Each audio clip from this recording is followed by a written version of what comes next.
आज का मीटिंग को हम लोग शुरू करें। परमेश्वर का अनुग्रह हमारा हमारे पास। हालेलुया।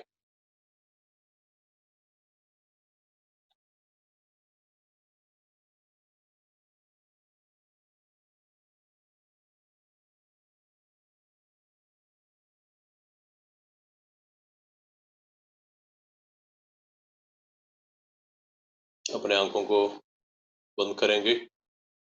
सर्वशक्तिमान खुदा के करीब में हमारा जीवन को हम आज शाम के समय में हम लोग समर्पण करें और प्रार्थना करें। आज फिर से एक और दिन परमेश्वर ने हमारा जीवन में जो प्रदान किया, प्रभु के करीब आने के लिए और प्रार्थना करने के लिए, परमेश्वर के वचन से मनन करने के लिए, लॉकडाउन मेडिटेशन करके जो हम लोग पिछले कई सप्ताह से चल के जो आ रहा था, और आज भी जो है इकट्ठा होने में परमेश्वर ने सहायता की, और खास करके हमारा बीच में पास्टर संतोष तरियन और उनका चर्च से जो है ब्रदर जिनसन भी हमारा बीच में है। दोनों को खास करके स्वागत करता हूँ। इसके अलावा भी हमारा बीच में वाटसन ब्रदर और दिव्या और अलग अलग लोग भी जो है जुड़ा हुआ है। We welcome you all in the name of Lord and Saviour Jesus Christ. Yeshu Masih के मधुर और मीठे नाम में आप सबों को स्वागत करता हूँ। हम लोग आज का कार्यक्रम को शुरू करें। परमेश्वर का वचन को हम लोग सुनने के तैयारी में अपना जीवन को हम समर्पण करें। आज पवित्र आत्मा का उपस्थिति हमारा बीच में होने पाए। हो सकता है हम लोग डिजिटल तौर से इकट्ठा हुआ होगा, लेकिन प्रभु को उपस्थिति हमारा बीच में होने पाए। परमेश्वर की आत्मा आज हमारा बीच में कार्य करने पाए। हालेलुया। अपना जीवन को हम समर्पण करें, हम लोग प्रार्थना करें। हालेलुया।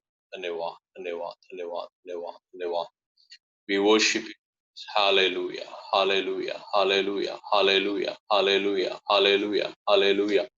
धन्यवाद Yeshu. Thank you Lord, thank you Lord, thank you Lord, thank you Lord, thank you Lord. प्रभु जी, आज सवेरे समय के लिए हम आपको धन्यवाद देते हैं, आपको स्तुति और महिमा और आदर करते हैं। शाम के समय में खुदा आपके चरणों में आने में फिर से आपने सहायता किया, मदद की, इसके लिए धन्यवाद। खास करके प्रभु हम लोग जो परमेश्वर का वचन सुनने का जो वक्त के लिए हम आपको धन्यवाद देते हैं। आज फिर से हम आपके आपके करीब इकट्ठा हुआ है खुदा।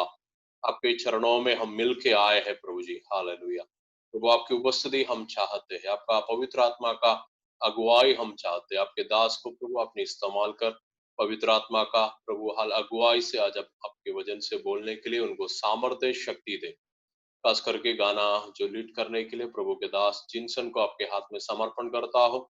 आपके दास को भी प्रभु अपने सहायता कीजिए, ताकि प्रभु की आत्मा से भरे हुए गाना प्रभु हमें सुनने पाए और हम मिल के प्रभु आपकी नाम की आराधना और स्तुति करने पाए। आज शाम शाम के समय में आपकी उपस्थिति जहाँ कहीं हम बैठे, वहां पे प्रभु हम आपकी उपस्थिति मांगते हैं, उपस्थिति चाहते हैं।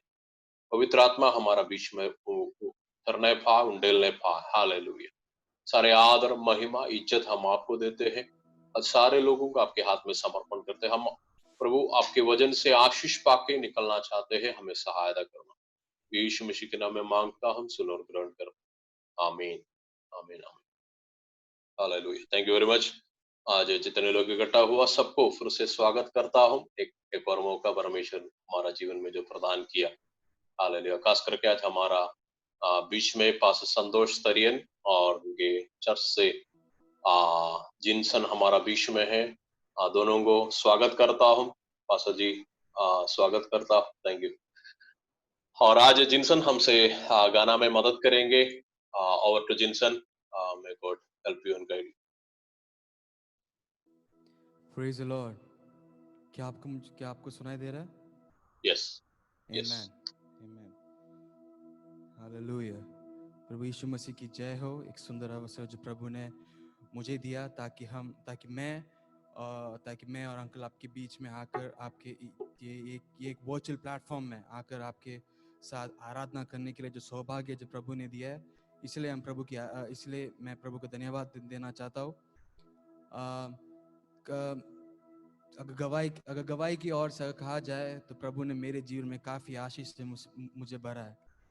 आज जहाँ मैं हूँ वो प्रभु की वो प्रभु ने जहाँ से मुझे लेके आया है और जहाँ पे अब मैं हूँ वो सिर्फ उसकी करुणा और उसकी दया है। ये ये मैं मानता हूँ कि आज जिस तरह इस दुनिया एक और से गुजर रहा है, मुझे पता है कि आप सबके मन में एक व्याकुल सा होगा, या तो एक डर होगा कि मेरा कल क्या है, कि मेरा भविष्य कैसा है। ये जब हमें ये पता नहीं, लेकिन प्रभु का वचन ये कहता है, क्योंकि वो जिंदा है। आमेन। क्योंकि वो जिंदा है, इसीलिए क्यों ना हम कुछ देर गीतों के द्वारा उसकी आराधना करें और कहे, प्रभु प्रभु तेरा जीवन जो तूने मुझे दिया है, प्रभु कितने आशीषों से प्रभु तूने मुझे भरा है। इसलिए मैं कहता हूँ कि प्रभु मुझे तुमसे प्यार है। अगर आपको एक गीत पता है तो प्लीज मेरे साथ ज्वाइन कीजिए। प्रभु आपको आशीष करे।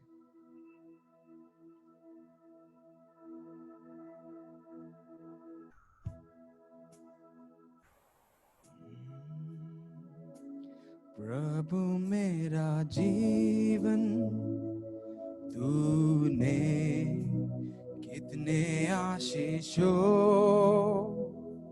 से भरा, इसलिए मैं कहता हूँ प्रभु से प्यार है मुझे, और ऊंचा ऊंचा तेरा नाम रहे। प्रभु मेरा जीवन तूने कितने आशीषों से भरा, और इसलिए मैं कहता हूँ प्रभु से प्यार है मुझे, और ऊंचा ऊंचा तेरा नाम रहे, और ऊंचा ऊंचा तेरा नाम रहे। प्रभु हम तेरे सन्निधि में आते हैं प्रभु, क्यों ना कुछ देर और उसकी आराधना करे, उसकी ओर देखे और कहे, प्रभु धन्यवाद, इतने आशीषों से तूने हमें भरा, इसे धन्यवाद। अपने प्राण को मृत्यु से, अपने आंख को आंसू से, अपने पैर को गिरने से प्रभु तूने बचाया, इसलिए हम तेरे धन्यवाद और स्तुति करते। फिर से गाते, प्रभु मेरा जीवन तूने कितने आशीषों से भरा, और इसलिए मैं कहता हूँ प्रभु से प्यार है मुझे, और ऊंचा ऊंचा तेरा नाम रहे, और ऊंचा ऊंचा तेरा नाम रहे। प्रभु हम तेरे सन्निधि में आते हैं प्रभु, ये सुंदर अवसर जो आपने हमारे जीवन में दिया है, इसलिए हम तेरे धन्यवाद और स्तुति करते हैं प्रभु। जो आपके जो वचन कहता है प्रभु, जहाँ 2 और 3 तेरे नाम के जब 2 और 3 जब तेरे नाम पे अगर इकट्ठा होते हैं प्रभु, तेरे सानिध्य उनके बीच में है प्रभु, इसलिए हम तेरे धन्यवाद करते। हम विश्वास करते प्रभु, और प्रभु हम विश्वास करते प्रभु कि तेरा सानिध्य हमारे बीच में है, इसलिए हम तेरे धन्यवाद और स्तुति करते प्रभु। प्रभु हम कुछ और गीत गा कर जब हम आपकी आराधना करेंगे प्रभु, हम ये प्रार्थना करते प्रभु, ताकि रोगी जब प्रभु हमें देखने वाले प्रभु, हमें सुनने वाले, अगर कोई रोगी यहाँ पे हो प्रभु, हम प्रभु हमें प्रार्थना करते प्रभु, उन्हें चंगाई प्राप्त हो प्रभु अगर मानसिक तौर से प्रभु अगर अगर अगर कोई भी अगर यहाँ पे है जो प्रभु अगर कोई डिफिकल्टी से अगर गुजर रहा है प्रभु, हम ये प्रार्थना करते हैं प्रभु कि आप उन्हें आशीष दे प्रभु। अगर कोई प्रभु कोई परेशानी से गुजर रहा है प्रभु, हम ये प्रार्थना करते हैं, ये मिलकर प्रभु एक मन से एक ही दिल से प्रभु हम प्रार्थना करते हैं प्रभु कि तेरी नाम की महिमा होने पाए प्रभु। इस छोटी सी प्रार्थना को सुनकर प्रभु हम विनती प्रभु इस छोटी सी विनती को प्रभु मानुस कबूल कर प्रभु। आमीन आमीन हालेलुया। एक्चुअली काफी टाइम के बाद मुझे ऐसा हिंदी में एक मिनिस्ट्री करने का ऐसा मौका मिला, इसलिए मेरा हिंदी में अगर कुछ अगर गलतियां अगर आपको अगर मेरे तो प्लीज क्षमा कीजिए। कोई बात नहीं। मेरा नाम जिनसन है और मैं मुंबई से हूँ और मैं यहाँ पे न्यूयॉर्क में पढ़ाई की ओर से यहाँ पे आया हूँ मैं। और मैं चाहता हूँ कि आप मेरे लिए प्रार्थना कीजिए, क्यों ना मिलकर कुछ हिंदी गीत गाकर हम उसकी आराधना करें, जो हमें परिचित गीत है। गीत ये है कि तेरा प्यार है महान, तेरा प्यार है यहाँ, मैं जो पहले मुर्दा था तूने डाली मुझ में जान। आमीन। क्यों ना हम हाथ उठाकर उसके धन्यवाद करें। Hallelujah hallelujah hallelujah. आमीन। हम इसकी आराधना करते हैं।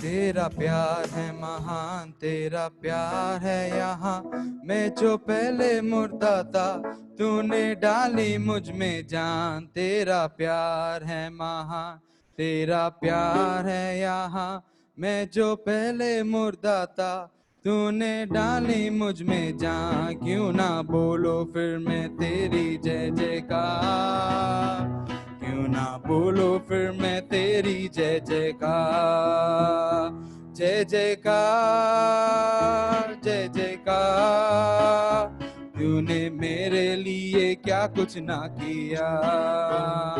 जय जयकार जय जयकार, तूने मेरे लिए क्या कुछ ना किया। मेरी सूरत बिगड़ी थी, मेरा दिल था खाली, तूने सींचा लहू से ताकि आई हरियाली। तेरी सूरत बिगड़ी थी, मेरा दिल था खाली, तूने सींचा लहू से ताकि आई हरियाली। क्यों ना बोलो फिर मैं तेरी जय जयकार, क्यों ना बोलो फिर मैं तेरी जय जयकार। जय जयकार जय जयकार, तूने मेरे लिए क्या कुछ ना किया। जय जयकार जय जयकार, तूने मेरे लिए क्या कुछ ना किया। अपनी रूह से भर दिया, अपनी शक्ति मुझको दी, ताकि दूं मैं गवाही तेरी जी उठने की। अपने रूह से भर दिया, अपनी शक्ति मुझको दी, ताकि दूं मैं गवाही तेरी जी उठने की। क्यों ना बोलो फिर मैं तेरी जय जयकार, क्यों ना बोलो फिर मैं तेरी जय जयकार। जय जयकार जय जयकार, तूने मेरे लिए क्या कुछ ना किया।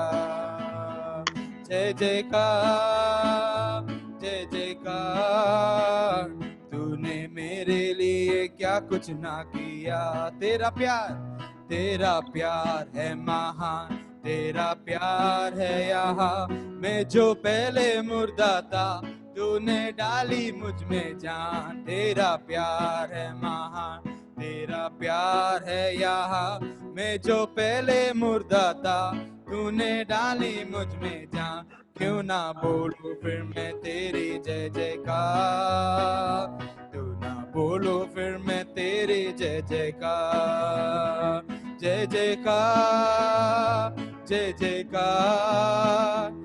ने मेरे लिए क्या कुछ ना किया, जय जयकार, जय जयकार। तूने मेरे लिए क्या कुछ ना किया, जय जयकार, जय जयकार।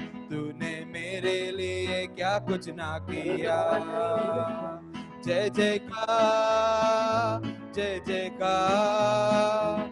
तूने मेरे लिए क्या कुछ ना किया।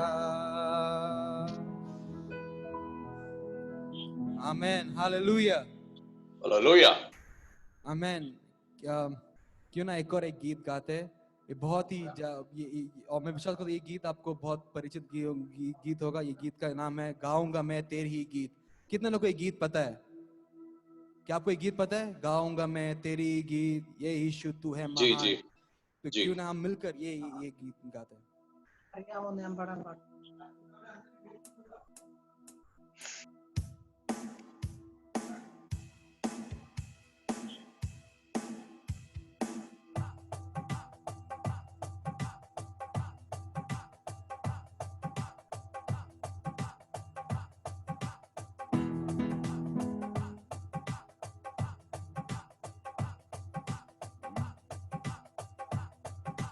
गाऊंगा मैं तेरे ही गीत, ए यीशु तू है महान।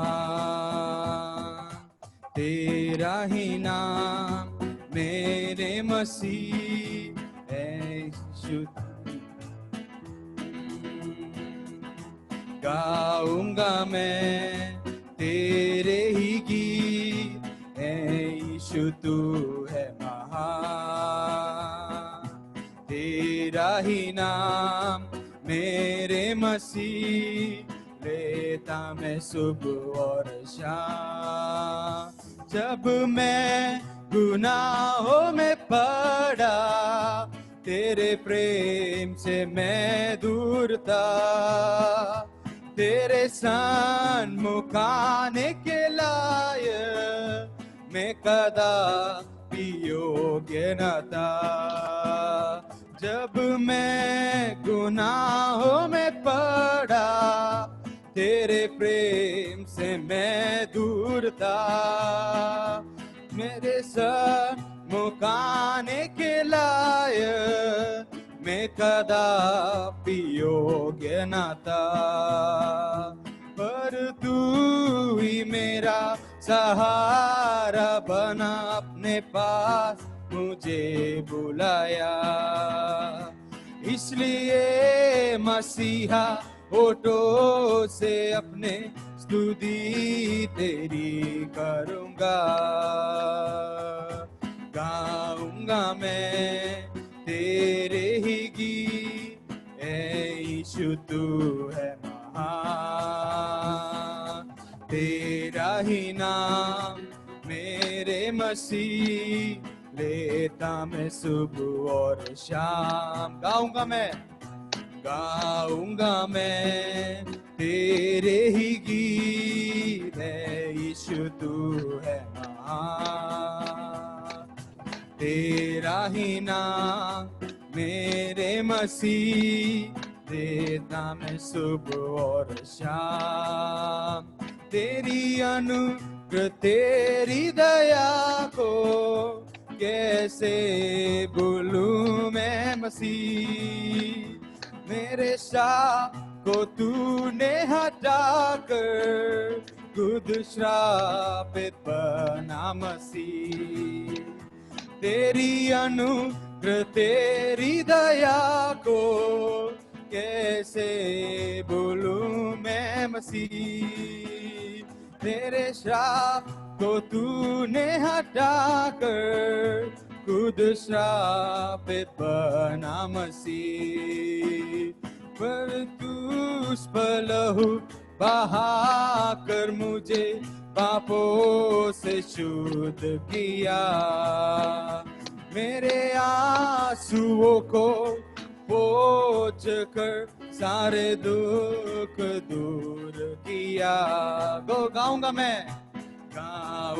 मैं तेरे ही गीत, ऐ यीशु तू है महान, तेरा ही नाम मेरे मसीह, लेता मैं सुबह और शाम। गाऊंगा मैं तेरे ही गीत, ऐ यीशु तू है महान, तेरा ही नाम मेरे मसीह, लेता मैं सुबह और शाम। जब मैं गुनाहों में पड़ा, तेरे प्रेम से मैं दूर था, तेरे संग मुकाने के लायक मैं कदापि योग्य न था। जब मैं गुनाहों में पड़ा, तेरे प्रेम से मैं दूर था, तेरे संग मुकाने के लायक मैं कदापि योग्य न था। उस पर लहू बहाकर मुझे पापों से शुद्ध किया, मेरे आंसुओं को पोंछ कर सारे दुख दूर किया। गाऊंगा मैं तेरे ही गीत, ऐ यीशु तू है महान, तेरा ही नाम मेरे मसीह, लेता मैं सुबह शाम। गाऊंगा मैं तेरे ही गीत, ऐ यीशु तू है महान, तेरा ही नाम मेरे मसीह, लेता मैं सुबह और शाम। गाऊंगा मैं तेरे ही गीत, ऐ यीशु तू है महान, तेरा ही नाम मेरे मसीह, लेता मैं सुबह और शाम। गाऊंगा मैं तेरे ही गीत, ऐ यीशु तू है महान, तेरा ही नाम मेरे मसीह, लेता मैं सुबह और शाम। Thank you Jesus, thank you father. तेरे सन्निधि में आते हैं प्रभु। हम तेरे गीत गाकर तेरी आराधना करने के जो सौभाग्य दिया, इसलिए हम तेरे धन्यवाद स्तुति करते। प्रभु इस मीटिंग को आप आशीष करे प्रभु, इस कलीसिया को आप आशीष करे प्रभु, तेरी दया तेरी करुणा इस कलीसिया और जो भी इस मीटिंग में इस मीटिंग को पार्टिसिपेट करे प्रभु, सबका आप आशीष करे प्रभु। तेरी महिमा होने पर यीशु मसीह के नाम से हम गाते, आमीन आमीन आमीन। थैंक यू चिंसन, मधुर गाने के लिए हम आपके लिए प्रभु को धन्यवाद देता हूँ। Thank you very much. परमेश्वर हमें आशीष करे। हम परमेश्वर के वचन को सुनने जा रहा हूँ, उससे पहले प्रार्थना करें कि परमेश्वर की आत्मा आज हमारा जीवन में हमारा बीच में कार्य करने पाए और परमेश्वर की आत्मा हमसे बात करने पाए, प्रभु का वचन हमारा हृदय में ग्रहण करने के लिए प्रभु हमें मदद करने पाए। हालेलुया।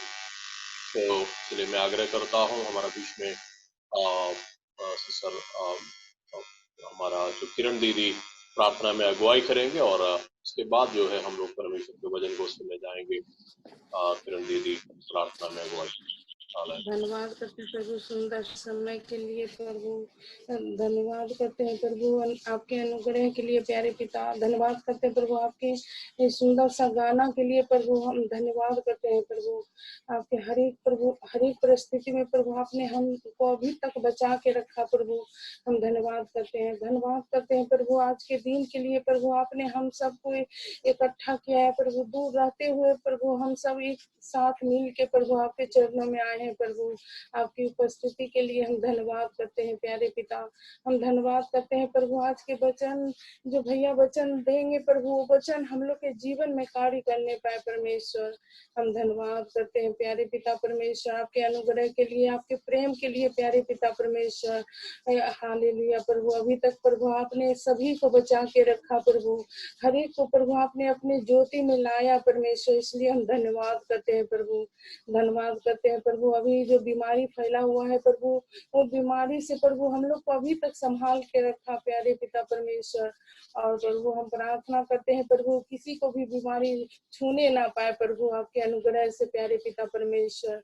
हम धन्यवाद करते हैं प्रभु अभी के समय के लिए। हर एक को आपके हाथ में सौंपते हैं परमेश्वर। धन्यवाद करते हैं आपकी उपस्थिति के लिए। यहाँ पर जितने लोग आए हैं प्रभु हर एक को आपके चरणों में देते हैं परमेश्वर। हर एक को प्रभु आप आत्मिक आंख खोलिए परमेश्वर। हर एक के दिल से बात कीजिए प्रभु। आपके अनुग्रह हर एक के जीवन में होने पाए प्यारे पिता परमेश्वर। हम धन्यवाद करते हैं प्रभु। हम धन्यवाद करते हैं प्रभु अभी जो हमें मौका दिया प्रभु, इसके लिए बहुत बहुत धन्यवाद करते हैं प्रभु। आदर और महिमा आपको देते हैं परमेश्वर। स्तुति और प्रशंसा करते हैं प्रभु और यीशु मसीह के नाम से मांगते हैं, आमीन। आमेन, आमेन, आमेन, हालेलुया। प्रभु सहायता करे। और आज हमारा बीच में प्रभु का दास संतोष तरियन हमारा बीच में है। उन्होंने कई साल से जो है अल्बानी में प्रभु का सेवकाई कर रहा हूँ। और आपको उनसे और उनके वाइफ से ICPF के द्वारा हमको कई साल से परिचय है। और धन्यवाद देता हूँ कि आज हमारा इनविटेशन को ग्रहण करके हमारा बीच में जो आया है। Thank you very much pastor. और आज हम प्रभु के दास से हम सुनेंगे, वो मलयालम में बात करेंगे और मैं अनुवाद करूंगा। कृपया आप प्रार्थना के साथ बैठे, परमेश्वर की आत्मा आज हमारा बीच में कार्य करने पाए। और टू पास्टर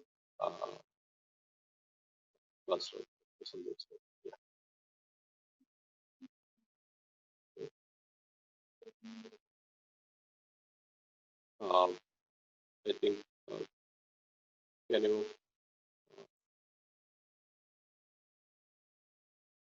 unmute?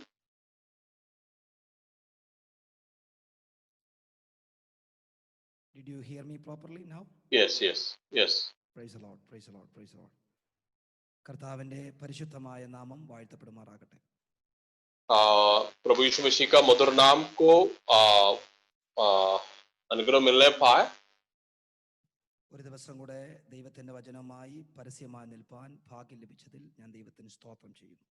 एक और दिन परमेश्वर का वचन को लेके खड़ा होने के लिए सौभाग्य मिला, इसलिए मैं प्रभु को धन्यवाद देता हूँ।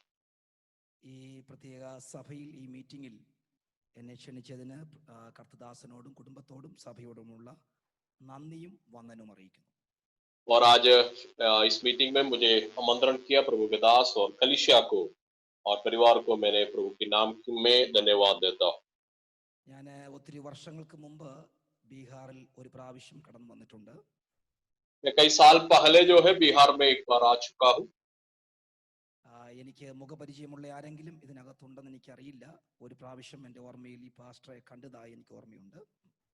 और मुझे चेहरा से परिचय कोई व्यक्ति इस मीटिंग में है हमको याद नहीं है। एक बार पास्टर को मैंने देखा जैसा हमको लगता। പക്ഷേ നമ്മെ നന്നായി എല്ലാവരെയും അറിയുന്ന ഒരു ദൈവം നമ്മുടെ മധ്യേ ഇറങ്ങി വന്നിട്ടുണ്ട്. लेकिन हम सबको बहुत अच्छा से जानने वाला एक प्रभु आज हमारा बीच में उतर आया है। ഞാൻ വളരെ ചെറുപ്പത്തിൽ ഗൾഫ് രാജ്യത്തിൽ ജോലിക്കായി കടന്നുപോയി. मैंने जो है मेरे जवानी में गल्फ देश में जो है काम करने के लिए वहां पे चला गया था। നീണ്ട 10 വർഷങ്ങൾ അവിടെ ജോലി ചെയ്ത് 2007 അമേരിക്കയ്ക്ക് ഞങ്ങൾ മൂവ് ചെയ്യുവാനായി കർത്താവ് സഹായിച്ചു. और कई साल वहां पे काम करने के बाद 2007 में अमेरिका में आने के लिए परमेश्वर ने जो सहायता की है। ഗൾഫ് യാത്രയിൽ ജോലി സമയത്ത് എൻ്റെ ജീവിതത്തിലുണ്ടായ ഒരു പ്രത്യേക സിറ്റുവേഷനിൽ ഞാൻ ദുബൈ ജയിലിൽ അടയ്ക്കപ്പെടുകയും അവിടെ വെച്ചാണ് കർത്താവിന്റെ വേലയ്ക്കായി സമർപ്പിച്ച് പുറത്തിറങ്ങുവാനായി ആഗ്രഹിച്ചത്. और गल्फ में काम करने के वक्त में कुछ खराब परिस्थिति होने के कारण दुबई में जेल में मुझे जाना पड़ा और वहां पे मैंने यीशु मसीह से मुलाकात हो गई। നീണ്ട 9 വർഷങ്ങൾ എന്നെ ഒരു കൊലപാതക കുറ്റത്തിൽ ശിക്ഷിക്കപ്പെട്ട് ദുബൈ സെൻട്രൽ ജയിലിൽ അടയ്ക്കുവാനിടയായി. और 9 साल करीब 9 साल तक जो है एक घात किया हुआ आरोप लगा के मैं दुबई जेल में जो है जेल के अंदर में पड़ गया। മാനുഷികമായ വഴികളൊന്നും എൻ്റെ മുമ്പിൽ ഇല്ലാതിരുന്നപ്പോൾ ദൈവം എന്നെ അതിശയകരമായി പുറത്തു കൊണ്ടുവന്നതുകൊണ്ട് അന്നു മുതൽ നീണ്ട 15 വർഷമായി കർത്താവിന്റെ വേലയിൽ ഞാൻ ആയിരിക്കുന്നു. और इंसानी तौर से कोई भी उपाय नहीं था बाहर जाने के लिए, लेकिन परमेश्वर ने मुझे वापस लाया और उसी समय से लेकर मैंने परमेश्वर का सेवकाई में जुड़ा हुआ। ഇവിടെ കടന്നു വന്ന് ഇവിടെ ഈ രാജ്യത്ത് വന്ന് ഒരു പൈനിയർ വർക്ക്, ക്രിസ്ത്യൻ വർക്കുകളൊന്നും ഇല്ലാത്ത ഒരു പട്ടണം തിരഞ്ഞെടുത്ത് ഒരു പൈനിയർ വർക്ക് ഞങ്ങൾ സ്റ്റാർട്ട് ചെയ്തു. കർത്താവിന്റെ കൃപയാൽ 100-ലധികം ആൾക്കാർ കൂടുന്ന ഒരു സഭയായി മാറുവാൻ കർത്താവ് സഹായിച്ചു. और मैंने यहाँ पे आने के बाद जहाँ पे कलीसिया नहीं है वहां पे एक कलीसिया का शुरुआत किया और उस कलीसिया परमेश्वर ने बढ़ा दिया और करीब 100 लोगों से ऊपर अभी जुड़ने के एक कलीसिया वो बन गया। ഒരു 5-6 മാസങ്ങൾക്ക് മുമ്പ് ഇവിടുന്ന് ഞങ്ങൾ ഇപ്പോൾ താമസിക്കുന്ന സ്ഥലത്ത് നിന്ന് 1.5 മണിക്കൂർ ദൂരെയുള്ള ഒരു പ്രദേശത്ത് ഇന്ത്യൻ വർക്കുകളൊന്നും ഇല്ലാത്ത ഒരു പട്ടണം വീണ്ടും ഒരു പുതിയ പ്രവർത്തനത്തെ തിരഞ്ഞെടുത്ത് ഞങ്ങൾ വർക്ക് ആരംഭിച്ചിരിക്കുന്നു. 10-30 പേര് അവിടെ കൂടുവാനായി ഇപ്പം കടന്നു വരുന്നു. നിങ്ങളുടെ പ്രാർത്ഥനയെ ചോദിക്കുന്നു. और मैं जहाँ पे अभी काम कर रहा हूँ मैंने सेवकाई करते हैं वहां से 1.5 घंटा दूर में दूसरे एक जगह भी मैंने चुना हुआ है, वहां पे भी प्रभु का सेवकाई शुरू किया है। करीब 30 जन वहां पे भी आते हैं। आप लोग कृपया उस सेवकाई के लिए प्रार्थना करें। ഞാൻ എനിക്ക് നൽകിയ സമയത്തിനുള്ളിൽ നിങ്ങളുമായി ഏറ്റവും പ്രധാനപ്പെട്ട ദൈവത്തിന്റെ ഹൃദയം നിങ്ങളുമായി പങ്കുവെക്കുവാൻ ഞാൻ കർത്താവെ ശരണപ്പെടുകയാണ്.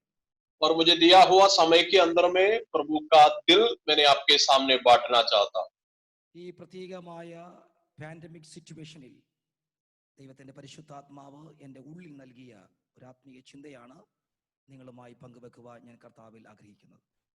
और इस महामारी के बीच में परमेश्वर ने मेरे हृदय के अंदर में दिया हुआ एक सोच को मैंने आपके सामने बांटना चाहता हूं। നിങ്ങൾ ഇന്ന് ഇന്ത്യയിൽ ആയിരിക്കുന്ന സിറ്റുവേഷനേക്കാൾ അധികം, ഒത്തിരി അധികം ന്യൂയോർക്ക് സ്റ്റേറ്റിൽ ഞങ്ങൾ ഈ പാൻഡമിക്കിന്റെ ദുരിതങ്ങൾ അനുഭവിക്കാനിടയായി. और आप लोग जो है अभी भारत में सामना करने वाला कोविड का परेशानी से कई गुना ज्यादा हम लोग न्यूयॉर्क में इसका परेशानी को सामना कर रहा था। എൻ്റെ സഭയിലുള്ള വിശ്വാസികൾ തന്നെ സൗഖ്യമില്ലാതെ വളരെ വല്ലാത്തൊരു സിറ്റുവേഷനിലൂടെ കടന്നുപോയി ചില മാസങ്ങൾ. और मेरा ही कलीसिया का कई विश्वासी गण इस परेशानी, इस बीमारी को लेकर कई सप्ताह तक जो है बीमार रहा और परेशान रहा। ദൈവം നമ്മളെ അവിടങ്ങളായി പരിപാലിക്കുന്നത് ഓർത്ത് ഞാൻ എൻ്റെ കർത്താവിന് ഇന്ന് പകൽ സ്തോത്രം ചെയ്യുകയാണ്. और जहां कहीं हम लोग हैं वहां पे प्रभु हमें संभालता है, इसलिए मैं प्रभु को धन्यवाद देता हूं। ഞാൻ ഇന്ന് പകൽ നിങ്ങളുമായി പങ്കുവെക്കാൻ ആഗ്രഹിക്കുന്ന സന്ദേശത്തിന് ഒരു ശീർഷകം, ഒരു തലക്കെട്ട് കൊടുത്താൽ ഇങ്ങനെ കൊടുക്കാം: what am I waiting for? ഞാൻ എന്തിനായി കാത്തിരിക്കുന്നു? अगर आज का जो प्रवचन को मैंने एक शीर्षक लगाना चाहते हैं, मैं लगाना चाहता हूं, मैं किस चीज का इंतजार में। നിങ്ങളുടെ കയ്യിലിരിക്കുന്ന വേദപുസ്തകം തുറന്ന് സങ്കീർത്തനം 38-39 സങ്കീർത്തനങ്ങൾ തുറന്നു വെക്കേണ്ടതിനായി ഞാൻ നിങ്ങളെ ഓർപ്പിക്കുന്നു. और आप लोग को मैं अनुरोध करता हूं आपके हाथ में जो बाइबल है उसको खोल के 38 और 29 भजन संहिता को आप लोग खोल कर रखिए, हम लोग उसको उसमें से सोचेंगे। അത് നിങ്ങളുടെ പുസ്തകത്തിൽ മിക്കവാറും ഒരു പേജിൽ തന്നെ ആയിരിക്കും. 2 ചാപ്റ്ററും നിങ്ങൾ തുറന്നു വെക്കേണ്ടതിനായി ഞാൻ ശാന്തമായി നിങ്ങളെ ഓർപ്പിക്കുകയാണ്. 38 और 39 जो भजन संहिता एक ही पन्ना में होगा आपका बाइबल का, या अलग अलग आमने सामने होगा। कृपया आप उसको खोल के रख लीजिए। भजन संहिता 39-ന്റെ 7-ാമത്തെ വാക്യത്തിൽ ഭക്തനായ ദാവീദ് ദൈവത്തോട് ചോദിക്കുന്ന ഒരു ചോദ്യമാണ് എൻ്റെ ശീർഷകമായി ഞാൻ എടുത്തത്. और उसका 39 भजन संहिता 7वां पद में दाऊद ने जो प्रभु से जो पूछने वाला एक सवाल जो है आज का संदेश का शीर्षक के रूप में मैंने ले लिया। എന്നാൽ കർത്താവേ ഞാൻ ഏതിനായി കാത്തിരിക്കുന്നു. अब है प्रभु मैं किस बात की बाट जो हूं. മലയാളത്തിലും മറ്റു തർജിമയിലൊക്കെ എന്നാൽ എന്നൊരു പദം therefore or and now എന്നൊരു പദം കൊടുത്തിരിക്കുന്നത് കൊണ്ട് മുകളിൽ എന്തൊക്കെയോ ദാവീദ് സംസാരിച്ചു വരികയാണ്. और मलयालम में और इंग्लिश में भी therefore या अब है प्रभु जो एक शब्द जो देने के कारण उसके ऊपर में भी कई बात जो है दाऊद बात करके आ रहा. ദൈവമായുള്ള ഏതൊരു കോൺവെർസേഷന്റെ നടുവിൽ താൻ ചോദിക്കുന്ന ഒരു ചോദ്യമാണ്, ദൈവമേ ഞാൻ എന്തിനായ കാത്തിരിക്കുന്നത്. और परमेश्वर के साथ एक वाद विवाद होने के बीच में दाऊद प्रभु से पूछ रहा है, प्रभु मैं किस बात की बाट जोहना. സങ്കീർത്തനം 38, 39, 40 സങ്കീർത്തനങ്ങൾ തുടർമാനമായി എഴുതിയ ഒരു സങ്കീർത്തനങ്ങളാണ് എന്ന് വേദപണ്ഡിതന്മാർ അഭിപ്രായപ്പെടുന്നു. और वैज्ञानिक लोग ये कहते हैं 38, 39 और 40 भजन संहिता एक ही साथ लिखा हुआ एक भजन संहिता है. 38-ാം അധ്യായം 39-ാം അധ്യായം താൻ ഒരു രോഗത്തിൽ പിടിക്കപ്പെട്ടവനായി കിടക്കുകയാണ്. और 38 और 39 में दाऊद एक बीमारी से ग्रसित व्यक्ति बन के जो है रह रहा. 38-ന്റെ 3-ാം വാക്യം 38 का तीसरा पद को സൗഖ്യം ഇല്ല. 38 पद का तीसरा 38 भजन संहिता का तीसरा पद में इस प्रकार लिखा है कि मेरे हड्डियों को कुछ भी इच्छाई नहीं. या അതേ വാക്യം തന്നെ എന്റെ അസ്ഥികളിൽ സ്വസ്ഥതയില്ല. और मेरे शरीर में कुछ भी आरोग्यता नहीं, मेरे हड्डियों में कुछ भी चैन नहीं. 38:5 എന്റെ ശരീരത്തിൽ വ്രണങ്ങൾ ഊണ്ടുകൾ കൊണ്ട് ചീഞ്ഞു നാറുന്നു. कोड़े से लगे मेरे घाव बसाते हैं और सड़ गए. 5 वाला पद. 38-7 വാക്യം എന്റെ ദേഹത്തിന് സൗഖ്യമില്ല. और 7वां पद में लिखा है कि और मेरे शरीर में आरोग्यता नहीं. 38:8 ഞാൻ ക്ഷീണിച്ച് അത്യന്തം തകർന്നിരിക്കുന്നു. और उसका 8वां पद मैं बहुत ही चूर हो गया. 38-ന്റെ 10 എന്റെ ഹാർട്ട് ബീറ്റ് കൂടുന്നു. എന്റെ ഹാർട്ട് ബീറ്റ് കൂടുന്നു, നെഞ്ചിടിക്കുന്നു. और उसका 10वां पद में लिखा है कि मेरा हृदय का धड़कना जो है बढ़ गया. 38-ന്റെ 11 എന്റെ ബാധ കണ്ടിട്ട്, ഈ പ്ലേഗ്, ഈ പാൻഡമിക് സിറ്റുവേഷൻ കണ്ടിട്ട് എന്റെ ഫ്രണ്ട്സ് മാറി നിൽക്കുന്നു. और 11 पद में लिखा है कि मेरे अवस्था को देख के, मेरा जीवन में जो ग्रसित महामारी को देख के मेरे मित्र लोग और परिवार के लोग भी जो है दूर खड़ा हुआ. എന്റെ ഫ്രണ്ട്സിന് എന്റെ വീട്ടിലേക്ക് വരണമെന്നുണ്ടെങ്കിലും ഈ ബാധ കാരണം എന്റെ വീട്ടിൽ വരാൻ ഇവർ കഴിയുന്നില്ല. मेरे मित्रों को मेरे घर में आने के लिए इच्छा तो है, लेकिन मेरा जीवन में जो ग्रसित परेशानी के कारण वे लोग आना नहीं चाहता. 13-ാമത്തെ വാക്യം, ചാപ്റ്റർ 38:13, 13-ാമത്തെ വാക്യം വായിക്കുന്നു, എന്റെ വായ് തുറക്കാതെ ഞാൻ മൗനമായി ബാധ പിടിച്ചിരിക്കുന്നു. ദാറ്റ് മീൻസ് ഞാൻ ക്വാറന്റൈനിലായിരിക്കുന്നു. और वहां पे इसका 13 पद में लिखा है, मैं गूंगे के समान मुंह नहीं खोलता. मतलब एक कमरे के अंदर में बंद करके रखा हुआ. ഇപ്പോൾ മിണ്ടാതെ മൗനമായി ഒരു കോർണറിൽ ഒരു ബാധ പിടിച്ച് ഈ ഭക്തനായിരിക്കുക. और ये प्रभु का भक्त जो है अभी बीमारी से ग्रसित एक कमरे के कोने में जो है बैठा हुआ है. ഇനി നമുക്ക് 39-ലേക്ക് നമുക്ക് മൂവ് ചെയ്യാം. ചാപ്റ്റർ 39-ലേക്ക് മൂവ് ചെയ്യാം. और 39 भजन संहिता में हम लोग आगे बढ़ेंगे. ചാപ്റ്റർ 39:2 താൻ മുണ്ടാതെ ഊമനായിരിക്കുകയാണ്. 38-ന്റെ കണ്ടിന്യൂഷൻ ആയി പറയുകയാണ്, മിണ്ടാതിരിക്കുകയാണ്. और 38 में हम लोग देखा कि उन्होंने चुपचाप रह रहा है. और 39 का 2 में भी हम लोग देखते हैं कि गूंगा बन गया. പ്രതികൂല സാഹചര്യത്തിൽ ഒരു ക്വാറന്റൈനില് ഒരു രോഗം പിടിച്ച് ബാധ പിടിച്ച് മിണ്ടാതിരിക്കുന്ന ഒരു ഭക്തനെയാണ് നാം കാണുന്നത്.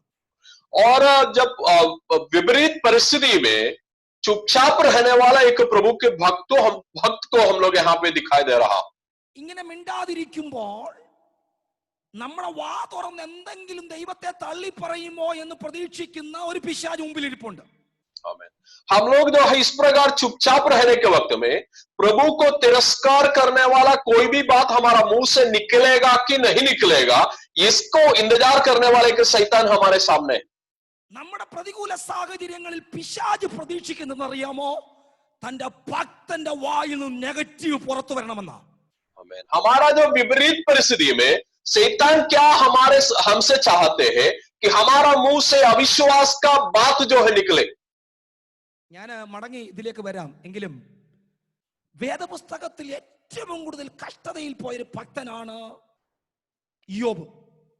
और मैंने जो है वापस इस वचन से किताब में आएंगे, लेकिन परमेश्वर के वचन में सबसे ज्यादा जो है कष्ट को, संकट को सामना किया हुआ एक भक्त है अय्यूब। യോബ് രണ്ട് പരീക്ഷണങ്ങളിൽ കടന്നുപോയതായി ചാപ്റ്റർ 1 ചാപ്റ്റർ 2 കാണാൻ കഴിയും. अय्यूब ने जो है दो प्रकार का परीक्षा से होकर निकला है करके अय्यूब का पहला और दूसरा अध्याय में हम लोग दिखाई देते हैं। യോബിന്റെ പുസ്തകം 1-ാം അധ്യായം 11-ാമത്തെ വാക്യം വായിക്കുമ്പോൾ अय्यूब का किताब उसका पहला अध्याय और उसका 11 पद जब हम लोग पढ़ते हैं, പിശാച് പറയുന്ന ഒരു പദമുണ്ട്. वहां पे शैतान बोलने वाला एक बात है, നീ കൈ നീട്ടി അവനുള്ളതൊക്കെയും തൊട്ടം നോക്കിക്കേ, അവൻ നിന്റെ മുഖത്ത് നോക്കി നിന്നെ ത്യജിച്ചു പറയും. और वहां पे लिखा हुआ है कि परंतु अब अपना हाथ बढ़ाकर जो कुछ उसका है उसको छू, तब वो तेरे मुंह पर तेरी निंदा करेगा। 2-4 നിങ്ങൾ നോക്കിക്കേ. 2 का 4 और 5 आप लोग देखिए। മനുഷ്യൻ തന്റെ ജീവന് പകരം എന്തും കൊടുക്കും, അതുകൊണ്ട് നീ കൈ നീട്ടി അവന്റെ അസ്ഥിയും മാംസവും തൊടുക, അവൻ നിന്റെ മുഖത്ത് നോക്കി ത്യജിച്ചു പറയും. वहां पे शैतान बोल रहा है, खाल के बदले खाल, परंतु प्राण के बदले मनुष्य अपना सब कुछ दे देते हैं, इसलिए केवल अपना हाथ बढ़ाकर ഈ പാൻഡമിക് സിറ്റുവേഷനിൽ നമ്മുടെ പ്രതികൂലത്തിൽ അവൻ ആഗ്രഹിക്കുന്നതെന്നറിയാമോ? നമ്മുടെ വിശ്വാസ ത്യാഗം സംഭവിക്കണമെന്ന് അവൻ ആഗ്രഹിക്കുന്നു. और इस महामारी के बीच में शैतान क्या चाहते हैं कि हमारा विश्वास कदम करने के लिए शैतान चाहते हैं। എന്നാൽ ഇന്ന് പകൽ ദാവീദ് പറയുന്നത് പോലെ 39:1 ദാവീദ് പറയുന്നത് പോലെ, ഞാൻ എന്റെ നാവ് തുറന്ന് പിശാചിന് ഇഷ്ടമുള്ളത് പറയത്തില്ല, മിണ്ടാതിരിക്കും, വിശ്വാസ ത്യാഗം സംഭവിക്കില്ലെന്ന് പറയാൻ എത്ര പേർക്ക് ഇന്ന് പകൽ കഴിയും?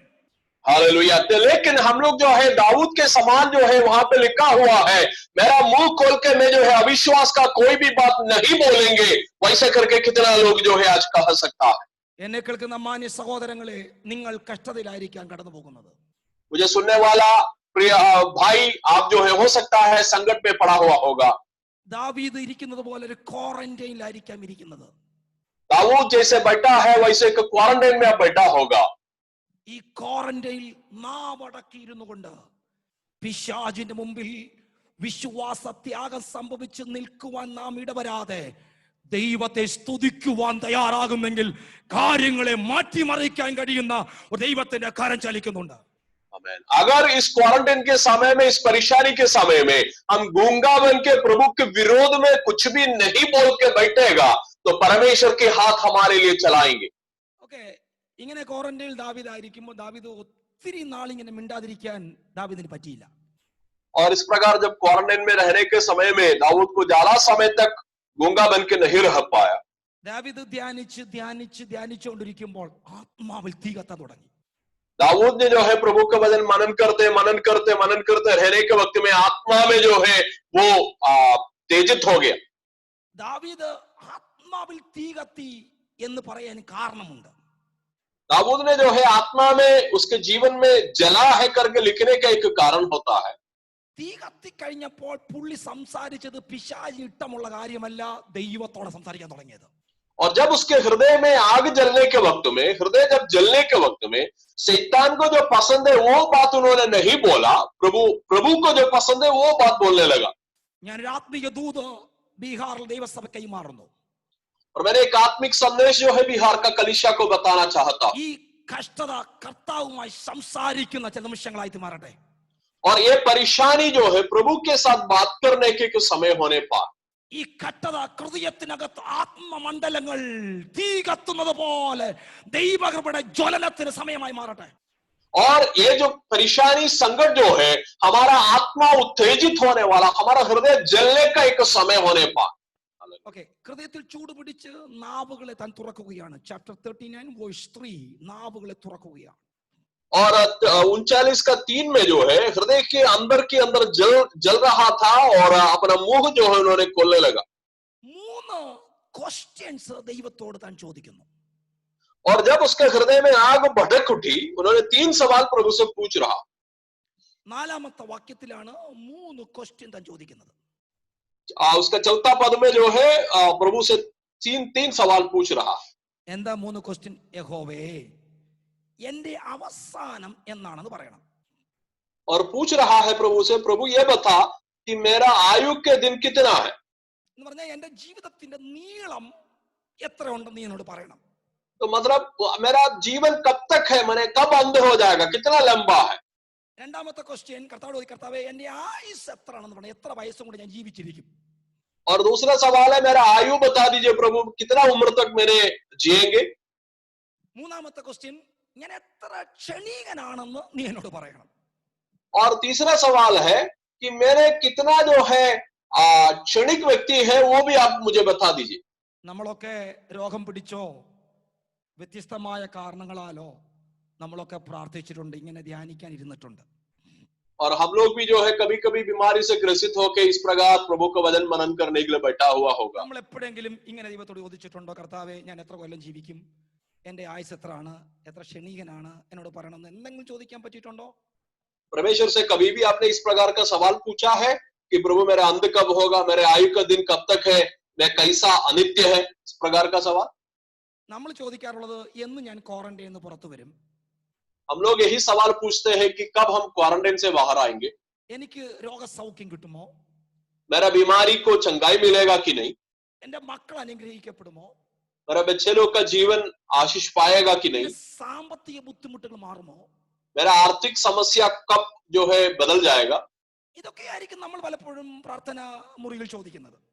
इतना इस प्रकार का सवाल हो सकता है हम लोग प्रार्थना का कमरे में प्रभु से पूछता होगा. എന്നാൽ ഈ ഭക്തൻ 3 ക്വസ്റ്റ്യൻ ചോദിച്ചു. लेकिन ये भक्त जो है 3 सवाल प्रभु से पूछा. 3 ക്വസ്റ്റ്യന്റെ ഉത്തരം അടുത്ത വാക്യം 5ാമത്തെ വാക്യത്തിൽ താൻ തന്നെ കണ്ടെത്തുകയാണ്. और उसका जवाब जो है 5वां पद से जो है लेकर पढ़िएगा तो वो खुद जो है उसको पता चल रहा. 5ാമത്തെ വാക്യത്തിൽ ഇങ്ങനെ വായിക്കുന്നത്, ദാവീദിന്റെ ധ്യാനത്തിങ്കൽ ദൈവം നൽകിയ ചിന്ത താൻ തന്നെ തുറന്നു പറയുകയാണ്. और जब परमेश्वर का वचन मनन करने के वक्त में प्रभु ने उसके हृदय में दिया हुआ प्रकाशन खुद जो है प्रकट कर रहा है 5वां पद. എന്റെ നാളുകൾ 4 വിരലിന് നീളമാണ്. और वहां पे लिखा हुआ है, मेरी आयु 42 भर की रखी है और मेरा अवस्था എന്റെ 5ാമത്തെ വാക്യത്തിൽ കൊടുത്തിട്ടുണ്ട്, എന്റെ ആയുസ് നിന്റെ മുമ്പിൽ ഒന്നുമില്ല. और वहां का उसका 5वां पद में लिखा है, मेरा अवस्था तेरी दृष्टि में कुछ है ही नहीं. ഞാൻ എത്ര ക്ഷണികനാണെന്നാണ് 3ാമത്തെ ക്വസ്റ്റ്യൻ. അതിന്റെ ഉത്തരം ഇവിടെ പറയുന്നു, ഞാൻ ഉറച്ചു നിന്നാൽ ഒരു ശ്വാസമാണ്. और तीसरा सवाल यह है कि मैं कितना अनित्य है पूछा है, लेकिन उसका जवाब यहाँ पे लिखा हुआ है कि मनुष्य कैसे भी स्थिर क्यों न हो तो भी व्यर्थ ठहरते. ഈ പ്രത്യേക പാൻഡമിക് സിറ്റുവേഷനിൽ നാം ദൈവമക്കൾ തിരിച്ചറിയേണ്ട ഒരു ആത്മീയ ചിന്തയാണ് ഞാൻ നിങ്ങളോട് പറയുന്നത്. और इस जो है महामारी के बीच में प्रभु के लोग जो है समझने वाला एक आत्मिक संदेश को मैंने आपको बताना चाहता हूं. നമ്മുടെ ആയുസ് എത്ര ഉണ്ടെന്ന് ചോദിച്ചാൽ ബൈബിൾ പറയുന്നു, ദാവീദ് പറയുന്നു, 4 വിരലിന്റെ നീളമേ ഉള്ളൂ. और हमारा आयु कितना है जब पूछेगा तो दाऊद बोल रहा हूं और प्रभु का वचन कहता हूं कि 4 उंगली के बराबर है. നമ്മുടെ ആയുസ് ഞങ്ങളുടെയൊക്കെ നാട്ടിൽ പറയുന്നത് 4 തരത്തിലാണെന്ന്: ബാല്യം, കൗമാരം, യൗവനം, വാർദ്ധക്യം. ഇംഗ്ലീഷിൽ പറഞ്ഞാൽ childhood, teenage, youth and adult. ഇങ്ങനെ 4 രീതിയിലാണ് നമ്മുടെ ലൈഫ് സ്പാൻ പോകുന്നത്. और हम लोग जो है मलयालम में इस प्रकार बोलते हैं, हमारा जो है 4 उंगली का मतलब एक जो है शिशु का एक समय, दूसरा किशोरी का समय, तीसरा जवानी का समय और चौथा जो है वरिष्ठ होने का समय. ഏറിയാൽ 70-80 ആണ് നമ്മുടെ ആയുസ് ബൈബിൾ പ്രകാരം പറയുന്നത്. और बाइबल के मुताबिक से हमारा उम्र जो है 70 या अधिक से अधिक 80 तक है. 80 കഴിഞ്ഞ് ആരെങ്കിലും എന്നെ കേൾക്കുന്നെങ്കിൽ ഓർത്തോ, അത് ഗ്രേസ് പീരീഡ് ആണ്. ദൈവം തന്ന പ്രത്യേകമായ ഗ്രേസ് ആണ്. 80 के बाद वाला कोई भी मेरे आवाज सुन रहा है तो आप समझ लीजिए कि आपको प्रभु ने दिया हुआ ग्रेस पीरियड है वो। ബാല്യം എന്ന് പറയുന്നത് 1 മുതൽ 13 വരെ പ്രായമാണ്. जो बाल्य अवस्था जो है 1 से लेकर 13 साल तक जो होते हैं, അത് ഏകദേശമൊക്കെ കഴിഞ്ഞ ആൾക്കാരിനകത്ത് ഉണ്ടല്ലോ. तो वो अवस्था पार किया हुआ लोग अधिकतर मुझे लगता है इस ग्रुप में बैठा हुआ। പിന്നെ ടീനേജ് അല്ലെങ്കിൽ കൗമാരം എന്ന് പറയുന്നത് 13 മുതൽ 18 വരെയാണ്. और किशोरी की अवस्था है 13 से लेकर 18 उम्र तक। അതും ഏകദേശം കഴിഞ്ഞല്ലോ. യൗവനത്തിലേക്ക് കയറാൻ പോവുകയാണല്ലോ ചിലരൊക്കെ. और वो भी जो है अधिकांश लोग पार किया है और जवानी में आप लोग प्रवेश किया हुआ। യൗവനം ഒരു 18 മുതൽ 32 വരെയോ അല്ലെങ്കിൽ വേണമെങ്കിൽ 80 വരെ നിങ്ങൾ വെച്ചോ. പക്ഷേ യൗവനം ഒരു 18 മുതലാണ്. और जवानी 18 से लेकर 35 तक या आप लोग 80 तक भी रखिए, लेकिन 18 से शुरू होते। അമേരിക്കക്കാരുടെ കണക്കനുസരിച്ച് 32 വരെ ഉള്ളൂ യൗവനം. 32 കഴിഞ്ഞവരെല്ലാം വാർദ്ധക്യത്തിൽ കയറി എന്നുള്ളത്. अमेरिका का जो है हिसाब से 18 से 32 उम्र तक जवानी है, 32 के बाद जो है वो वरिष्ठ नागरिक बन जाते हैं। 80 വർഷം ജീവിക്കാൻ ദൈവം ആയുസ് നൽകിയാൽ 80 × 365 29,000 ഏകദേശം 29,000 ഡേയ്സേ ഉള്ളൂ നമുക്ക്. अगर 80 साल तक हमको जीने के लिए प्रभु मौका देंगे तो 80 गुना 365 मतलब 29,000 जो है दिन ही हमें जो मिलता। ഇതിൽ 40s ഞങ്ങളെ പോലെ മധ്യവയസ്കരായ 40s കഴിഞ്ഞ ആൾക്കാർക്ക് ഇനി 10,000 13,000 14,000 ദിവസം മാത്രമേ ഭൂമിയിൽ കാണത്തുള്ളൂ ബൈബിൾ പ്രകാരം. और हम लोग जो 40 उम्र पार किया हुआ लोगों को प्रभु के वचन के आधार पर 14,000 या 15,000 दिन ही जो है उनका जीवन में बाकी है। പ്രാർത്ഥനാ മുറിയിൽ ഒരു ബാധ പിടിച്ച് കൂട്ടുകാരെല്ലാം മാറിപ്പോയി ഒറ്റയ്ക്ക് ഒരു ക്വാറന്റൈനിലായിരിക്കുമ്പോൾ ഒരു ഭക്തൻ പ്രാർത്ഥിച്ചു പറയുകയാണ്, എന്റെ ജീവിതം നിഴല് പോലെയാണ്. और जब क्वारंटाइन में अपना मित्र लोग भी दूर होके अकेला एक घर में जब बैठने के वक्त में जो दाऊद कह रहा है, मेरा जिंदगी जो है एक छाया का समान है। ജീവിതത്തിന്റെ താൽക്കാലികത ക്ഷണികതയെ കുറിച്ചുള്ള കാഴ്ചപ്പാട് പ്രാർത്ഥനാ മുറിയിൽ ദാവീദ് കണ്ടെത്തി. और दाऊद जो है प्रार्थना का कमरा में जिंदगी का अनित्यता के बारे में जो है उनको पता चला। പ്രിയ ദൈവത്തിന്റെ മക്കളെ, നമ്മളായിരിക്കുന്ന ഈ ഭൂമിയിൽ നാം ആയിരിക്കും നല്ല ജോലി ഉണ്ടായിരിക്കാം, നല്ല സാഹചര്യം ഉണ്ടായിരിക്കാം, പക്ഷേ നമ്മുടെ ജീവിതത്തിന്റെ ക്ഷണികതയുടെ മർമ്മം നിങ്ങൾ തിരിച്ചറിഞ്ഞിട്ടുണ്ടോ? और भाइयों बहनों, हो सकता है आप लोग कोई भी जगह में होगा, लेकिन आप अपना जीवन का अनित्यता के बारे में कभी पता चला है? ഇതാരാ ഈ ദാവീദ് എന്ന് പറയുമ്പോൾ മധുര ഗായകൻ, ഇസ്രായേലിന്റെ മധുര ഗായകൻ, നല്ല ഇൻസ്ട്രുമെന്റ് വായിക്കുന്ന വ്യക്തിയാ. और दाऊद कौन है? दाऊद जो है इंस्ट्रूमेंट अच्छा से बजाने वाला एक व्यक्ति है प्रभु के लिए। അതിസുന്ദരനാണ്, പവിഴ നിറമുള്ളതാണ് ദാവീദ്. और बहुत सुंदर एक व्यक्ति है।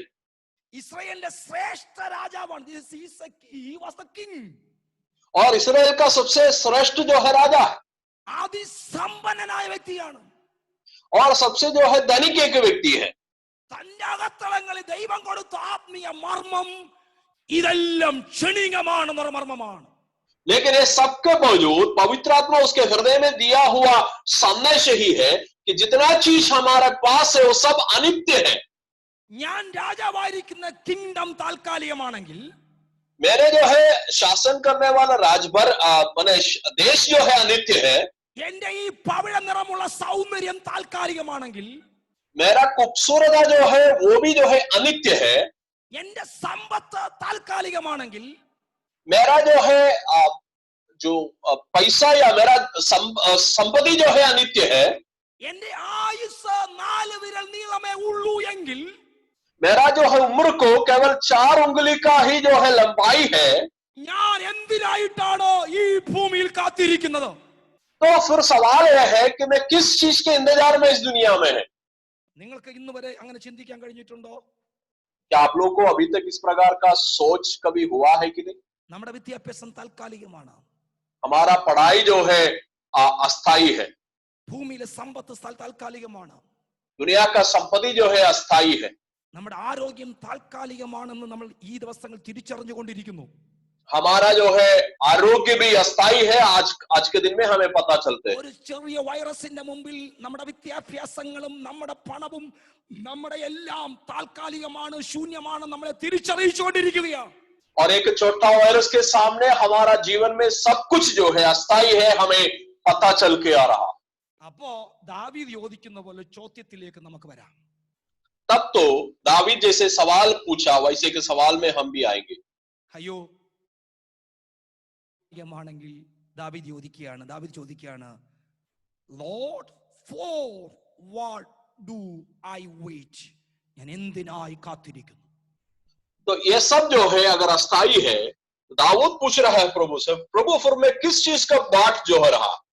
അവിടെയാണ് ഒരു ഭക്തൻ പൗലോസിന്റെ വാക്കുകൾക്ക് പ്രസക്തി ഉണ്ട്. वहां पे एक भक्त का जो है आवाज को या बात को बहुत बहुमूल्य था. റോമാലേഖനം 8:24 ഇങ്ങനെ പറയുന്നു, रोमियो का पत्री 8 का जो है 24 इस प्रकार कहते हैं, കാണുന്ന പ്രത്യാശയോ പ്രത്യാശ അല്ല. जिस वस्तु की आशा की जाती है वो सब देखने में आए तो फिर आशा कहीं रही. 2 കൊരിന്ത്യർ 4:18 ഇങ്ങനെ പറയുന്നു, दूसरा कुरिन्थी 4 का 18 इस प्रकार कहते हैं, കാണുന്നതിനെ അല്ല കാണാത്തതിനെ അത്രേ ഞങ്ങൾ നോക്കിക്കൊണ്ടിരിക്കുന്നു. കാണുന്നതെല്ലാം താൽക്കാലികം, കാണാത്തതോ നിത്യമാണ്. आमीन. और हम तो देखी हुई वस्तुओं को नहीं परंतु अंत्य की वस्तुओं को देखते रहते हैं, क्योंकि देखी हुई वस्तुओं थोड़ी ही दिन की है परंतु अंत्य की वस्तु सदा बनी रहती है. കേൾക്കുക, ദാവീദ് തന്റെ ജീവിതത്തിന്റെ ആ ചോദ്യത്തിന് താൻ തന്നെ ഒരു ഉത്തരം പറയുന്നുണ്ട് ആ വാക്യത്തിൽ. और दाऊद जो है अपना जिंदगी का जो सवाल को खुद जो है कि जवाब दे रहा है. എന്താണ് ആ ചോദ്യം? എന്താണ് ആ ഉത്തരം? सवाल क्या है और जवाब क्या है? എന്റെ കർത്താവേ, ഞാൻ ഏതിനായി കാത്തിരിക്കുന്നു? प्रभु में किस चीज का बाट जो होते हैं? അതിന്റെ ഉത്തരം തന്നെ അവിടെ പറയുന്നു. और उसका जवाब उन्होंने वहां पे दे रहा, എന്റെ പ്രത്യാശ നിന്നിൽ വെച്ചിരിക്കുന്നു. മറ്റൊരു വേർഷൻ ഇങ്ങനെയാണ്, I am waiting for you and the hope given by you. നിന്നെയും നീ നൽകിയ പ്രത്യാശയ്ക്ക് ഞാൻ കാത്തിരിക്കുന്നു. और वहां पे जो है लिखा हुआ है उसका जवाब, मेरी आशा तो तेरी ही ओर लगी है. दूसरा वर्षन कहते हैं, मेरा आशा आपके ऊपर में है प्रभु. സഹോദരങ്ങളെ, സന്ദേശത്തിന്റെ കാതലായ വിഷയത്തിലേക്ക് ഞാൻ നിങ്ങളെ കൊണ്ടുപോകട്ടെ. भाइयों बहनों, संदेश का जो है मुख्य बात में मैंने आपको लेके जाना चाहता हूं. നമ്മുടെ ഈ ശരീരം, നമ്മുടെ ഈ ജീവിതം, നമ്മുടെ ഈ സൗന്ദര്യം, നമ്മുടെ വിദ്യാഭ്യാസം, ഇന്ന് നമുക്കുള്ളതെല്ലാം താൽക്കാലികമാണ്. हमारा आज का पढ़ाई, हमारा आज का संपत्ति, हमारे आज के सब कुछ अस्थाई है और अस्थाई. നിങ്ങൾ എന്തിനായിട്ടാ കാത്തിരിക്കുന്നേ? आप किस चीज का इंतजार कर रहा? ഈ ഭൂമിയിലെ ഏതെങ്കിലും ഒരു നന്മ വെട്ടിപ്പിടിക്കാൻ വേണ്ടിയാണോ നിങ്ങൾ കാത്തിരിക്കുന്നേ? इस दुनिया का कोई भी जो है नन्मा को हासिल करने के लिए आपने इंतजार कर रहे? ദൈവത്തിന്റെ മക്കൾക്ക് രോഗസൗഖ്യം കിട്ടിയാലും കിട്ടിയില്ലെങ്കിലും നമ്മൾ കാത്തിരിക്കുന്നത് ഭൗതിക വിഷയത്തെ അല്ല. വചനം ഇങ്ങനെ പറയുന്നു, റോമർ 8:23, we are eagerly waiting for our glorification. നമ്മുടെ തേജസ്സിനായി നാം കാത്തിരിക്കുന്നു. और हम लोग इस दुनिया में कुछ मिले या ना मिले, कि रोमियो का पत्री 8 का 23 में कहते हैं, हम लोग इस दुनिया के लिए नहीं मगर परमेश्वर का छुटकारा की बाट जोते रहते. നിങ്ങൾക്ക് മനസ്സിലാകാൻ വേണ്ടി മനസ്സിലാകുന്ന ഭാഷയിൽ ഒരു കഥ പറഞ്ഞ ഒരു സംഭവ കഥ പോലെ ഒരു കാര്യം ഞാൻ ഓർപ്പിക്കട്ടെ. और आपको समझने के लिए एक कहानी के रूप में एक बात बोल के बोलना मैं चाहता हूँ. രണ്ട് തരം കാത്തിരിപ്പുകൾ ഞാൻ മുമ്പിൽ കൊണ്ടുവരാം. दो प्रकार का जो है इंतजार मैंने आपके सामने रखना चाहता हूँ. നാളെ ഒരു കേസിന്റെ വേർഡിക്റ്റ്, വിധി വരുന്ന ദിവസം ആണെന്നിരിക്കട്ടെ. मान के चलिए कल एक केस का जो है फैसला होने वाला दिन है. കഴിഞ്ഞ ദിവസങ്ങളൊക്കെ കേസ് നടത്തി വരുമ്പോൾ ആ പ്രതിക്കും വാദിക്കും അറിയാം എന്തായി തീരും നാളത്തെ വിധി എന്നുള്ളത് എനിക്ക് മനസ്സിലാകും. और इतने दिन तक जो है केस चल के आ रहा है, इसलिए दोनों पक्ष को पता है कि इसका फैसला क्या होने वाला. നാളെ വരാൻ പോകുന്ന വേർഡിക്റ്റ്, ജഡ്ജ്മെന്റ്, തൂക്കിക്കൊല്ലാൻ പോകുന്ന ഒരു മരണവിധിയാ വരാൻ പോകുന്നതെന്ന് പ്രതിക്ക് മനസ്സിലായി എന്നിരിക്കട്ടെ. जो आरोप लगाया हुआ व्यक्ति को हो सकता है मान के चलिए उनको पता चला कि कल होने वाला न्याय जो है उनको फांसी लगाने का अगर होता. നാളെ രാവിലെ താൻ ഒരു ജഡ്ജ്മെന്റ് വെയിറ്റ് ചെയ്യുകയാണ്. कल के लिए उन्होंने अपना न्याय मिलने के लिए इंतजार कर रहा. അത് തന്റെ മരണവിധിയാണ്. वो उनका मृत्यु का जो है न्याय होगा. താൻ കാത്തിരിക്കുന്ന കാത്തിരിപ്പ് തനിക്ക് സുഖമുള്ളതാണോ? उनका इंतजार उनके लिए जो है खुशी देने वाला है? ഒരിക്കലുമല്ല. कभी नहीं. തന്റെ ഉള്ളിൽ ഭയങ്കര വേദനയായിരിക്കും. ഈ കാത്തിരിപ്പ് ഇച്ചിരി കൂടെ നീണ്ടെങ്കിൽ നന്നായിരുന്നു എന്ന് താൻ ചിന്തിക്കും. उसके हृदय में बहुत दर्द होगा. उन्होंने इंतजार का समय अगर वो लंबा होता तो कितना अच्छा है. പെട്ടെന്ന് ഇറങ്ങി വരണേ എന്ന് താൻ ആഗ്രഹിക്കത്തില്ല. जल्दी ही वो समय आज आ जाइए ऐसे कभी भी वो नहीं सोचेंगे. കാരണം തന്റെ പ്രതീക്ഷ തനിക്ക് വേദനാജനകമായ സംഭവമാണ്. क्योंकि वो इंतजार करने वाला चीज उनके लिए दर्दनात्मक एक बात. ശ്രദ്ധിക്കൂ. രണ്ടാമതൊരു കൂട്ടർ. ध्यान से सुनिए, दूसरा एक झुंड. നാളെ രാവിലെ തനിക്ക് വരുന്ന താൻ ഇത്രയും നാൾ വെയിറ്റ് ചെയ്ത ഒരു റിവാർഡ് വാങ്ങിക്കാനാണ് താൻ നാളെ വരുന്നതെങ്കിൽ एक और व्यक्ति इंतजार कर रहा है अभी तक जो करके आ रहा था उसका इनाम पाने के लिए. തനിക്ക് പ്രിയപ്പെട്ട ആരെയോ കാണാൻ നാളെ രാവിലെ പോകുകയാണെങ്കിൽ उनका सबसे प्रिय एक व्यक्ति को मिलने के लिए मान के चलिए कल वो जाएंगे. നാളെ രാവിലെ നേരം വെളുക്കുമ്പോൾ ഇത്രയും നാൾ കാത്തിരുന്ന ഒരു അവാർഡ് വാങ്ങിക്കാനാ പോകുന്നതെങ്കിൽ सवेरे भोर होने ही उन्होंने एक अभी तक जो काम किया हो उसका इनाम पाने के लिए जाने का एक समय होता. എങ്ങനെയായിരിക്കും? उनका इंतजार कैसे होगा? എങ്ങനെയെങ്കിലും ഈ രാത്രി ഒന്ന് കഴിഞ്ഞു കിട്ടിയെങ്കിൽ വേഗത്തിൽ എന്റെ റിവാർഡ് വാങ്ങിക്കാൻ കഴിയും. और वही सोचेगा कि जब तक अगर ये रात जल्दी खत्म हो जाता तो जल्दी जा सकता. ഇന്നേക്ക് 15 വർഷം മുമ്പ് ദുബായ് ഗവൺമെന്റിന്റെ ഒരു വിധിയുടെ മുമ്പിൽ ഞാൻ നിന്നിട്ടുണ്ട്. और आज से जो है 15 साल पहले दुबई सरकार का एक न्याय का दंड की न्याय के सामने मैंने खड़ा था. 2005 ഏപ്രിൽ 18 എന്റെ ഓഡിറ്റ് വന്ന ദിവസമായിരുന്നു.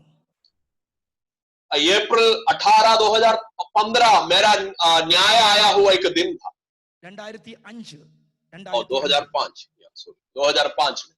ആ ദിവസത്തിന്റെ തലേ ദിവസം ഞാൻ പറഞ്ഞിട്ടുണ്ട്, എന്റെ ദൈവമേ ഈ രാത്രി ഉണ്ടാകാതിരുന്നെങ്കിൽ നന്നായിരുന്നു എന്ന്. और उस दिन रात में मैंने प्रार्थना किया था, प्रभु आज रात अगर नहीं होता तो कितना अच्छा होता. എന്നാൽ നാളെ ഈ ദിവസങ്ങളിൽ എന്റെ യേശുവിന്റെ വരവ് നടക്കുന്നു എന്ന് പറഞ്ഞാൽ എന്റെ അകത്തളങ്ങളിൽ വലിയ സന്തോഷമുള്ളവനാ ഞാൻ ഇന്ന്. लेकिन आज अगर कोई बोलेगा तो कल यीशु मसीह का आगमन होने वाला है तो मेरे हृदय के अंदर में बहुत खुशी हो जाता. आज എന്നെ കേൾക്കുന്ന മാന്യ സഹോദര, മരണത്തിനു വേണ്ടി കാത്തിരിക്കുന്ന നീയും ജീവന് വേണ്ടി കാത്തിരിക്കുന്ന മറ്റൊരു കൂട്ടരും രണ്ട് കാത്തിരിപ്പുകൾ ഈ ഭൂമി നടക്കുന്നുണ്ട്. और मुझे सुनने वाला भाई बहन, मृत्यु के लिए इंतजार करने वाला आप और जीवन के लिए इंतजार करने वाला दूसरा एक झुंड, दो तरह का झुंड इस दुनिया में. 23 ഇങ്ങനെ പറയുന്നു, परमेश्वर का वचन जो है इस प्रकार कहते हैं, ഭൂമിയിലുള്ള സകല മനുഷ്യരും ഒരു വ്യത്യാസവുമില്ല, എല്ലാവരും പാപം ചെയ്ത് ദൈവത്തെ നഷ്ടപ്പെട്ടിരിക്കുന്നു. और केवल वही नहीं, सब लोग जो है पाप करके अपना महिमा से रहित हो गया. റോമർ 5:17 ഇങ്ങനെ പറയുന്നു, रोमियों का पत्र 5:17 इस प्रकार कहते हैं, ഏകന്റെ ലംഘനത്താൽ മരണം ഈ ഭൂമിയിൽ വന്നു, ഏകന്റെ അനുസരണത്താൽ മരണം നീക്കി നീതിയും വന്നിരിക്കുന്നു. एक मनुष्य के अपराध के कारण मृत्यु इस जगह में आ गया और एक व्यक्ति का आज्ञाकारिता के कारण हमें धर्मरूपी बना दिया. റോമാലേഖനം 6:23 ഇങ്ങനെ പറയുന്നു, रोमियों का पत्र 6:23 इस प्रकार कहते हैं, പാപത്തിന്റെ ശമ്പളം നിത്യമരണമാണ്. पाप की मजदूरी तो मृत्यु है. പാപത്തിലൂടെ ജീവിച്ച് യേശുക്രിസ്തുവിനെ അറിയാത്തവനായി നീ മുന്നോട്ട് പോകുന്നെങ്കിൽ നിന്റെ കാത്തിരിപ്പ് പാപത്തിന്റെ ശമ്പളമാകുന്ന മരണത്തിനത്രേ. अगर आप पाप करते हुए यीशु मसीह को बिना जानते हुए आगे बढ़ेगा तो आपकी मजदूरी तो मृत्यु मिलेगा. എന്നാൽ യേശുക്രിസ്തുവിനെ അറിഞ്ഞ് കർത്താവിന് വേണ്ടി കാത്തിരിക്കുന്ന ദൈവത്തിന്റെ പൈതലെ, നിന്റെ കാത്തിരിപ്പ് നിന്റെ റിവാർഡ് വായിക്കുന്ന അവസരത്തിനാ. लेकिन यीशु मसीह के लिए इंतजार करने वाला, यीशु मसीह को जाना हुआ लोग, अब समझना चाहिए आपका इंतजार इनाम मिलने के लिए है. 1 പത്രോസ് 1-ാം അധ്യായം 4-5 വാക്യങ്ങൾ വായിക്കുമ്പോൾ ഇങ്ങനെ വായിക്കുന്നു, पहला पत्रोस पहला अध्याय 4 और 5 पद इस प्रकार लिखा हुआ है, ക്ഷയം, മാലിന്യം, വാട്ടം എന്നിവയില്ലാത്തതുമായ അവകാശത്തിനായി വീണ്ടും ജനിപ്പിച്ചിരിക്കുന്നു. वहां पे लिखा हुआ है अविनाशी और निर्मल और मिरास के लिए हमें जो है नया जन्म दिया हुआ. 4, 5, 6, 7 വാക്യങ്ങൾ ദയവ് ഇത് നിങ്ങൾ വായിക്കുമെന്ന് ഞാൻ കർത്താവിൽ ആഗ്രഹിക്കുന്നു. मैंने चाहता हूं कि आप लोग घर में जाके पहला पत्रोस 1 अध्याय 4, 5, 6 पद को पढ़िएगा। നമുക്ക് നാളെ റിവാർഡ് വാങ്ങിക്കാൻ കാത്തിരിക്കുക നമ്മൾ. हम लोग कल जो है इनाम पाने के लिए हम लोग इंतजार कर रहा है. നമുക്ക് വേണ്ടി സൂക്ഷിച്ചു വെച്ചിരിക്കുന്ന ഒരു അവകാശം കാണാൻ വേണ്ടി കാത്തിരിക്കുകയാണ്. हम लोग जो है हमें मिलने वाला एक मिरास के लिए हम लोग उसको देखने के लिए बाट जो हो रहा है. റോമാലേഖനം 8:24-25 പദം നമ്മൾ വായിച്ച വാക്യമാണ്. ഈ പ്രത്യാശയല്ലോ നാം രക്ഷിക്കപ്പെട്ടിരിക്കുന്നത്. കാണാത്ത പ്രത്യാശയോ പ്രത്യാശയല്ല, കാണുന്നത് താൽക്കാലികമാണ്. और रोमियो का पत्री 8:24 में हम लोग इस प्रकार पढ़ा था, इस आशा के द्वारा हमारा उद्धार हुआ है, परंतु जिस वस्तु की आशा की जाती है जब वो देखने में आए तो फिर आशा कहां रही. നമ്മെ മുന്നോട്ട് കുതിപ്പിക്കുന്ന ഓട്ടിക്കുന്ന ഘടകം നമ്മുടെ ഈ ഭാഗ്യകരമായ പ്രത്യാശയാണ്. और हमें आगे बढ़ाने वाला आशा और चीज जो है, ये जो आशा है हमारे जीवन में जो दिया हुआ. എബ്രായലേഖനം 6:19 ഇങ്ങനെ ഒരു വാക്യമുണ്ട്. इब्रानी का पत्री 6:19 में इस प्रकार का एक पद है. This hope we have as an anchor of the soul. ഈ പ്രത്യാശ നമ്മുടെ ആത്മാവിന്റെ നങ്കൂരമാണ്.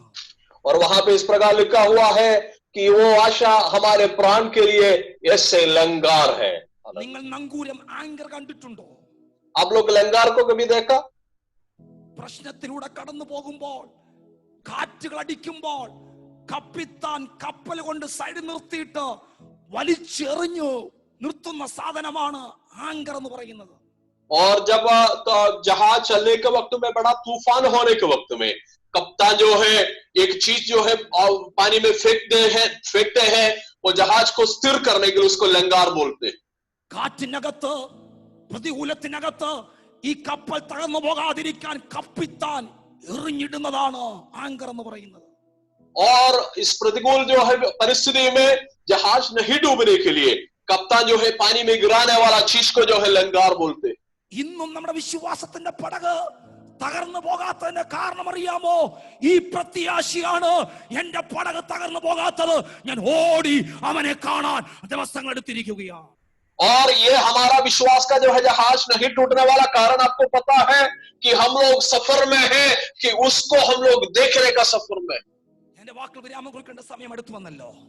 और मेरा समय समाप्त हो रहा है. ദാവീദ് പറയാണ്, കാണുന്നതെല്ലാം താൽക്കാലികം. दाऊद बोल रहा है जितना चीज देखते हैं सब कुछ जो है अनित्य है. എന്റെ കിങ്ഡം താൽക്കാലികം. मेरा जो है राज्य अस्थाई है. എന്റെ സൗന്ദര്യം താൽക്കാലികം. मेरा खूबसूरता अस्थाई है. എന്റെ സമ്പത്ത് താൽക്കാലികം. और मेरा संपत्ति अस्थाई है. ഞാൻ ക്ഷണികനാണെന്ന് എനിക്ക് മനസ്സിലായി. और मैं खुद जो है एक अनित्य व्यक्ति है. എന്റെ ജീവിതത്തിന്റെ ആയുസ് 4 നീളമേ ഉള്ളെന്ന് എനിക്ക് മനസ്സിലായി. और मेरा उम्र को केवल 4 उंगली का ही लंबाई है. ഈ താൽക്കാലികമായി ഒന്നിനുമല്ല ഞാൻ കാത്തിരിക്കുന്നത്. लेकिन मैंने जो इंतजार कर रहा है ये कोई भी अस्थाई चीज के लिए नहीं. ദാവീദ് പറയുന്നു, what am I waiting for? ഞാൻ എന്തിനായി പിന്നെ കാത്തിരിക്കുന്നു? दाऊद बोल रहा है मैंने फिर किस चीज का इंतजार कर रहा है. ഫിലിപ്പിയ ലേഖനം 3:20 ഇങ്ങനെ പറയുന്നു, फिलिप्पियों का पत्र 3:20 इस प्रकार कहते हैं, നമ്മുടെ പൗരത്വമോ സ്വർഗത്തിലാകുന്നു. वहां पे लिखा है हमारा नागरिकता जो है स्वर्ग में. കർത്താവായ യേശുക്രിസ്തു രക്ഷിതാവായി വരുമെന്ന് ഞാൻ കാത്തിരിക്കുന്നു. और हम एक उद्धार करता प्रभु यीशु मसीह के वहां से आने की बाट जोहते रहते. തീത്തോസ് ലേഖനം ടൈറ്റസ് ചാപ്റ്റർ 4:12 ഇങ്ങനെ പറയുന്നു, और तीतुस का किताब उसका 2 अध्याय में इस प्रकार हम लोग पढ़ते हैं, നാം ഭാഗ്യകരമായ പ്രത്യാശയ്ക്കായിട്ടും മഹാദൈവവും നമ്മുടെ രക്ഷിതാവുമായ യേശുക്രിസ്തുവിന്റെ തേജസ്സിന്റെ പ്രത്യക്ഷതയ്ക്കായി ഞങ്ങൾ കാത്തിരിക്കുന്നു. और हमें चेतावनी देते हैं कि हम अभक्ति और संसारिकता अभिलाषाओं से मन फेर कर इस युग में संयम और धर्म में भक्ति से जीवन बिताए. ഈ ഭൂമിയിലുള്ള സകല കാര്യങ്ങൾക്ക് വേണ്ടി ഓടി ഓടി ഓടി നമ്മുടെ ജീവിതം തീർത്ത് കളയല്ലേ? और हम इस दुनिया का अलग अलग चीज के लिए दौड़ के हमारा जिंदगी को खत्म मत कीजिए. അബ്രഹാം വിശ്വാസത്താൽ ദൂരെ നിന്ന് കണ്ട് സല്യൂട്ട് ചെയ്ത ഒരു പട്ടണം മേളിൽ റെഡിയായി നിൽക്കുന്നുണ്ട്. अब्राहम जो है दूर से देख के सल्यूट किया हुआ एक शहर जो है ऊपर में इंतजार कर रहा, तैयार कर रहा. ശില്പിയായി നിർമ്മിച്ചതും അടിസ്ഥാനങ്ങൾ ഇട്ടതുമായ ആ സിയോൻ ദേശ്, ആ പട്ടണം നമുക്ക് തയ്യാറായി നിൽപ്പുണ്ട്. और परमेश्वर जो है नींव डाला हुआ सियोन देश जो है हमारे लिए आपके लिए तैयार करके रखा അവിടെ हुआ, നിന്ന് നമ്മുടെ കർത്താവ് ഇറങ്ങി വരും. वहां से जो है हमारा प्रभु आज आने वाला है. സഹോദരി, നിന്റെ കട്ടതകൾ അന്ന് മാറും. और बहन, आपका परेशानी उस दिन दूर हो जाएगा. നിന്റെ കണ്ണുനീരുകൾ അവന്റെ കൈ കൊണ്ട് അവൻ തുടയ്ക്കും. आपका आंसू अपने हाथ से पोंछेगा. നമ്മുടെ ഈ കറുത്ത ശരീരം മാറും. और हमारा जो है काला शरीर बदल जाएगा. വിൺമയമായ ശരീരം നാം പ്രാപിക്കും. और एक नया शरीर जो स्वर्गीय शरीर को हम लोग प्राप्त നമ്മുടെ करेंगे. അപ്പന്റെ കൂടെ നാം പറന്നുയരും. और हमारा पिता के साथ हम लोग उड़ जाएंगे. ഈ പ്രത്യാശയ്ക്കായി നമ്മൾ കാത്തിരിക്കുന്നു. यही हमारी आशा के लिए हम लोग इंतजार कर रहा ഈ है. പ്രത്യാശയെ കാത്തിരിക്കത്ര ദൈവമക്കളിനകത്തുണ്ട്. और इस आशा रखा हुआ कितना प्रभु के लोग इस मीटिंग में है. ആദ്യമായി യേശു ക്രിസ്തുവിനെ കുറിച്ച് കേൾക്കുന്ന ആരെങ്കിലും ഞങ്ങളെ വാച്ച് ചെയ്യുന്നുണ്ടോ? और कोई भी व्यक्ति पहली बार यीशु मसीह के बारे में जो सुन रहा है, मुझे देख रहा है, सुन रहा है. സകല മനുഷ്യരും പാപം ചെയ്ത് ദൈവത്തെ സട്ടപ്പെട്ടിരിക്കുന്നു. वो दुनिया का सारा लोग जो है पाप करके अपना महिमा रहित हो गया. പാപത്തിന്റെ ശമ്പളം നിത്യമരണമാണ്. और पाप का मजदूरी हमेशा का जो है मृत्यु है. ഇങ്ങനെ നിങ്ങൾ പാപത്തിൽ കണ്ടിന്യൂ ചെയ്താൽ अगर आप पाप में जो है चलते जाएगा, ഈ ലോകം അന്ത്യത്തിലേക്ക് എത്തിയിരിക്കുന്നു. इस दुनिया जो है उसका अंत का समय में पहुंच गया है. യേശു ക്രിസ്തു വേഗത്തിൽ മടങ്ങി വരാൻ പോകുന്നു. यीशु मसीह जल्दी आने वाला है. നിങ്ങളുടെ കാത്തിരിപ്പ് നിത്യമരണത്തിനായി കാത്തിരിപ്പാണ്. आपका जो है अगर इंतजार एक नित्य मृत्यु के लिए इंतजार में है क्या नहीं. സ്ഥലങ്ങളിൽ ഇരുന്നുകൊണ്ട് ഒരു നിമിഷം ഒന്ന് പറഞ്ഞാൽ മതി, കർത്താവേ യേശുവേ എനിക്ക് നിന്നെ ആവശ്യമുണ്ടെന്ന് പറയാൻ കഴിയുന്നെങ്കിൽ अगर आप जहां कहीं हो वहां पे बैठते हुए प्रभु से एक शब्द बोलिएगा कि प्रभु. ക്രിസ്തുവുള്ള വിശ്വാസത്താൽ നിത്യമരണം മാറി നിത്യജീവന്റെ പ്രത്യാശ ദൈവം നിങ്ങൾക്ക് നൽകുന്നു. यीशु मसीह का विश्वास में नित्य जो है मृत्यु का सोच से हटा के नित्य आशा का एक अवस्था प्रभु आपको देता है. എനിക്ക് പ്രത്യാശയുണ്ട്. आने वाला जीवन के बारे में मुझे आशा है. ജീവിതത്തിൽ തകർന്ന് പ്രശ്നങ്ങളാൽ തകർന്നു പോയ വ്യക്തിത്വമാണ് ഞാൻ. और जिंदगी में बहुत सारा परेशानी से गुजरा हुआ एक व्यक्ति है मैं. ജീവിതത്തിൽ മുന്നോട്ട് ഒരു ദിവസം പോകാൻ കഴിയാത്ത വണ്ണം ആത്മഹത്യ മാത്രം എന്റെ ജീവിതത്തിൽ വന്ന ദിവസങ്ങൾ എനിക്കറിയാം. और आगे में नहीं बढ़ते हुए आत्महत्या ही केवल उपाय करके सोचा हुआ समय था मेरे जीवन में. ഞാൻ യേശുവിനായി എന്നെ തന്നെ സമ്പൂർണ്ണമായി സമർപ്പിച്ചു. लेकिन मैं मेरा जीवन को यीशु के लिए पूरी रीति से समर्पण किया. എനിക്ക് ഈ ഭൂമിയിലും സന്തോഷവും നിത്യജീവന്റെ പ്രത്യാശ ദൈവം എനിക്ക് നൽകി. और मुझे इस धरती में खुशी और आने वाला जीवन में हमेशा का जीवन का आनंद जीवन का आशा भी प्रभु दिया. യേശുവിന് മുമ്പിലേക്ക് ഒന്ന് സമർപ്പിച്ചു കൊടുക്കാൻ കഴിയുമോ? यीशु के सामने अपना जीवन को समर्पण कर सकता है. ഒരു നിമിഷം നിങ്ങളുടെ കണ്ണുകളെ നടച്ചേ. आपका आंखों को एक मिनट के लिए बंद कीजिए. കർത്താവേ, എന്റെ ജീവിതം താൽക്കാലികമാണെന്ന് മനസ്സിലാക്കുന്നു. प्रभु, मैं मानता हूं कि मेरा जिंदगी जो है अस्थायी है. ഞാൻ വെറും ക്ഷണികനാണെന്ന് മനസ്സിലാക്കുന്നു. मैं एक क्षणिक व्यक्ति है, जल्दी खत्म होने वाला व्यक्ति है, मैं समझता. ഈ ക്ഷണികമായ ജീവിതത്തിൽ ഞാൻ ഈ ഭൂമിയിലുള്ളതൊന്നും കാത്തിരിപ്പാൻ ആഗ്രഹിക്കുന്നില്ല. इस अस्थायी जिंदगी में दुनिया का कुछ भी प्रभु मैं रखना नहीं चाहता. എന്റെ കാത്തിരിപ്പ് ഇന്നു മുതൽ യേശുവിനായും അവന്റെ രാജ്യത്തിനായും അവന്റെ വരവിനായും കാത്തിരിക്കുകയാണ്. प्रभु आज से मेरा आशा यीशु के लिए और यीशु का राज्य के लिए होने दीजिए प्रभु. ആ ദേശത്തിനായി കാത്തിരിക്കുന്ന ദൈവമക്കൾ ഒരു നിമിഷം പ്രാർത്ഥനയ്ക്ക് വേണ്ടി തലവണങ്ങുമോ?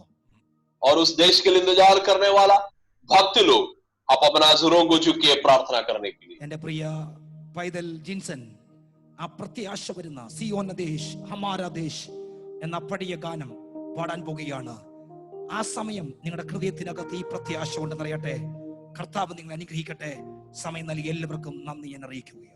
आमीन. मेरा बेटा जो है जिनसन ये गाना जो गाएंगे सियोन देश हमारा है देश, उस वक्त में परमेश्वर आपके हृदय में ये आशा से भर जाए. और समय दिया हुआ लोगों को मैं धन्यवाद देता हूँ. Thank you very much pastor. Thank you very much.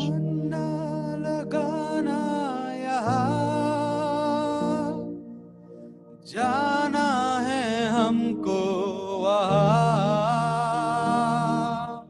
मन ना लगाना यहाँ. जाना है हमको वहाँ, यहाँ के सुखों का अंत होगा. यहाँ के सुखों का अंत होगा, वहाँ के सुखों का अंत न होगा, वहाँ के सुखों का अंत न होगा। सियोन देश हमारा है देश, रहते हैं हम परदेश। जाएंगे हम अपने देश, सियोन देश, सियोन देश हमारा है देश, रहते हम परदेश। जाएंगे हम अपने देश। ओ hallelujah, hallelujah, hallelujah, hallelujah, hallelujah, hallelujah, hallelujah, hallelujah. आएगा यीशु यहाँ, ले जाएगा हमको वहाँ। आएगा यीशु यहाँ, ले जाएगा हमको वहाँ। वादा यीशु का अंत होगा, वादा यीशु का पूरा होगा। अनंत जीवन हमको मिलेगा, अनंत जीवन हमको मिलेगा।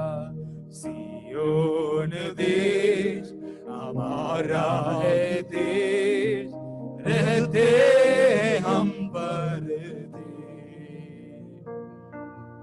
जाएंगे हम अपने देश, सियोन देश, सियोन देश हमारा है देश, रहते हम परदेश।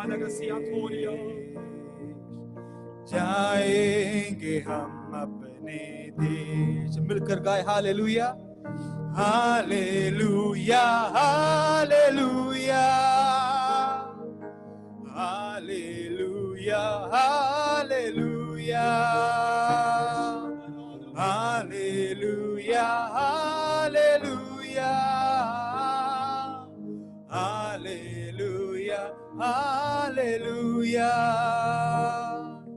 सियोन देश हमारा है देश, रहते हैं हम परदेश।